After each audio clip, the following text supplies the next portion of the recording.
جب ہم قدیم بھارت کی تاریخ کے اوراق پلٹتے ہیں تو ایک ایسا نام ابھرتا ہے جو صرف ایک بادشاہ نہیں بلکہ ایک عہد کی علامت ہے۔ چندر گپت دوم، جسے دنیا وکرمادتیہ کے نام سے جانتی ہے، ایک ایسا فرمانروا جس کے دربار میں 9 عظیم ترین دماغ جمع تھے، جس کا انصاف آج بھی ضرب المثل ہے اور جس کی تلوار دشمن کے لیے قہر اور رعایا کے لیے امن تھی۔ السلام علیکم خواتین و حضرات، انفو ٹی وی کی ویڈیوز میں خوش آمدید۔ چندر گپت دوم کی پیدائش 375 عیسوی کے قریب گپت سلطنت کے عظیم بادشاہ سمندر گپت کے گھر میں ہوئی۔ اس کی والدہ دہرو دیوی تھیں، جو راجپوتانہ کے ایک با اثر خاندان سے تعلق رکھتی تھیں۔ بچپن ہی سے چندر گپت میں عقل، قیادت اور سیکھنے کا جذبہ تھا۔ اسے عسکری تربیت، وید، نیتی شاستر اور سیاست کی تعلیم دی گئی۔ سمندر گپت کی وفات کے بعد چندر گپت دوم کو ولی عہد چنا گیا۔ روایات کے مطابق اس نے اپنے سوتیلے بھائی رام گپت کو معزول کر کے تخت حاصل کیا، کیونکہ رام گپت ایک کمزور بادشاہ تھا۔ چندر گپت نے سب سے پہلے سلطنت کے اندرونی نظام کو مستحکم کیا، کیونکہ وہ جانتا تھا کہ ایک مضبوط بنیاد ہی بیرونی فتوحات کو ممکن بنا سکتی ہے۔ چندر گپت دوم کی سب سے بڑی کامیابی تھی شاکا قوم کی شکست۔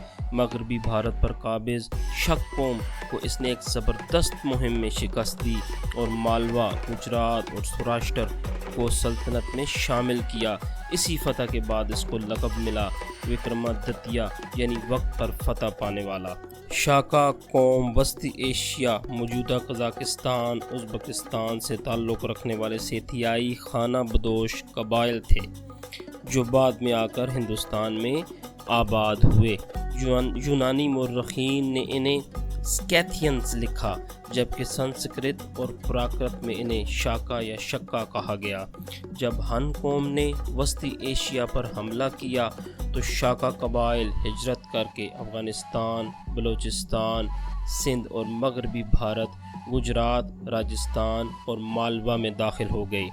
یہ علاقے اس وقت موریہ سلطنت کے بعد چھوٹے چھوٹے راجوں میں بٹے ہوئے تھے۔ انہیں شاکا قوم آسانی سے شکست دے کر قابض ہو گئی۔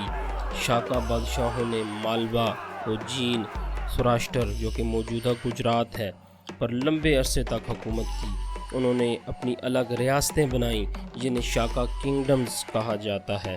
ان کا سب سے مشہور حکمران رودرا دامن تھا، جس نے سنسکرت میں پہلا کتبہ انسکرپشن لکھوایا۔ چندر گپت دوم نے وسطی بھارت، راجستھان اور شمال مغربی علاقوں میں بھی اپنی سلطنت پھیلائی۔ چندر گپت دوم کے دور کو گپت سلطنت کا سنہری دور کہا جاتا ہے۔ یہ وہ وقت تھا جب ادب، فن، فلسفہ اور سائنس میں بے پناہ ترقی ہوئی۔ اس کے دربار میں تھے 9 رتن، 9 عظیم دانشور۔ کالیداس عظیم شاعر تھے، واراہ مہر ماہر فلکیات تھے، دھنونتری ماہر طب تھے، بیرو ریاضی دان تھے، وکرم شرم منطق دان تھے، امر سنگھ شاستر اور فلسفہ کے ماہر تھے، شنگو جنگی ماہر، ناپ تول جغرافیہ کے ماہر تھے، ختناکر معاشرتی امور کے ماہر اور شرتا دیو ماہر قانون تھے۔ یہ وہ دماغ تھے جنہوں نے ہندوستانی تہذیب کو نئی بلندیوں تک پہنچایا۔ وکرمادتیہ ایک انصاف پسند بادشاہ تھا۔ اس کے دور میں برہمن، بودھ اور جین تمام مذاہب کو یکساں آزادی حاصل تھی۔ اس نے نالندہ جیسے تعلیمی اداروں کی سرپرستی کی۔ وہ فنون لطیفہ، مندروں اور فلسفے کا دلدادہ تھا۔ نالندہ موجودہ بھارت کی ریاست بہار میں واقع تھا۔ نالندہ یونیورسٹی کی بنیاد 5ویں صدی عیسوی میں رکھی گئی۔ مورخین کے مطابق اس کا قیام کمار گپت اول کے دور میں ہوا، جو چندر گپت دوم کا بیٹا تھا۔ تاہم اس کے بنیادی بیج اور تعلیمی ماحول کی ابتدا چندر گپت دوم کے دور میں ہو چکی تھی۔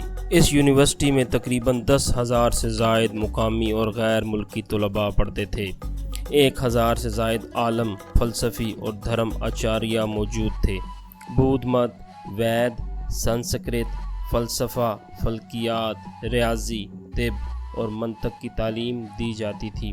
داخلے کے لیے سخت امتحانات اور ذہنی آزمائش کی جاتی تھی۔ چین، تبت، کوریا، سری لنکا، جاپان سے طلباء علم حاصل کرنے آتے تھے۔